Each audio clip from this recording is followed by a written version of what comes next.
A Dayton, Ohio, he's here. Lou M, stop squeezing my arm. Listen, everyone's been waiting for you, Paul Lynde. For a whole year, everybody waits and waits. Paul Lynde's abandoned house, gay identity, sad death and net worth left behind for decades. Paul Lynde was one of the most electrifying and instantly recognizable comedic talents on American television. With his biting wit, perfectly timed sarcasm, and flamboyant charm, Lynde became a fixture of pop culture throughout the 1960s and 1970s. Whether as the unforgettable Uncle Arthur on Bewitched, the wisecracking center square on Hollywood Squares, or a guest star on countless game shows and sitcoms, Lynde left a permanent mark on television history. Audiences laughed at his jokes, often laced with thinly veiled innuendo, but few understood the loneliness and struggle that defined the man behind the laugh.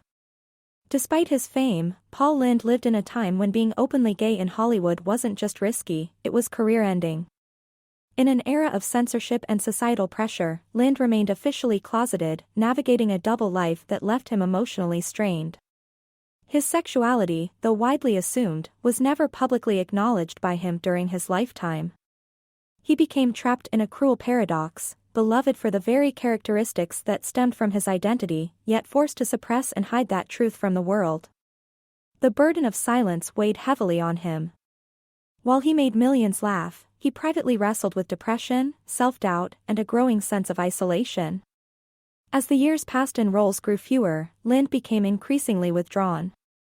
His once thriving Hollywood Hills home, which had played host to vibrant parties and celebrity gatherings during his peak years, slowly faded into a shadow of what it once was. The walls that once echoed with laughter became silent. The lush gardens became overgrown. Friends drifted away. Fame, which once seemed eternal, had quietly dimmed. Neighbors described the home as increasingly empty and still, an eerie reminder of a man who had once seemed larger than life. Paul Lynde's battle with alcohol only deepened in his later years. He was arrested multiple times for public intoxication, and his reputation in the industry grew complicated. Behind the scenes, there were outbursts, missed opportunities, and signs of emotional pain that many in Hollywood turned a blind eye to. The industry, quick to celebrate his quirks, did little to support him in his struggles. On January 10, 1982, Paul Lynde was found dead in his bed inside that very home. He had passed away alone, at the age of 55, from a heart attack. The news shocked fans, even though those close to him knew how troubled he had been.